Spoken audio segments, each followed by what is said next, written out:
We read in Exodus 34, 6 and 7, "The Lord passed before him and proclaimed, the Lord God, merciful and gracious, long-suffering and abundant in goodness and truth, keeping mercy for thousands and forgiving iniquity and transgressions and sin, and that will by no means clear the guilty." But how can God both be forgiving and unwilling to clear the guilty? This has been the cause of much confusion and misunderstanding over the years.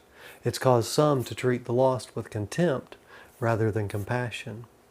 Those who do so forget that they were once counted among them and just as guilty. And of course, those who are treated so poorly in the past will be much less receptive to the gospel moving forward. But the truth of the matter is that there is no contradiction here. For those who acknowledge their failures, God is quick to restore their privileged position as His children. Only when individuals adamantly and continually refuse God's forgiveness will He be found unwilling to clear the guilty.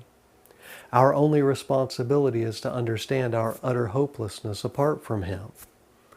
Paul said in 2 Corinthians 12 and 10, "When I am weak, then am I strong." He had a clear understanding of his full dependence on God. It was a hard lesson for him to learn, culminating with his encounter with God on the road to Damascus. Perhaps we face similar circumstances. God may not have spoken to us audibly or struck us blind, but it may have taken us facing a desperate situation before we came to an understanding of the seriousness of our need. And God met us in the moment of that need.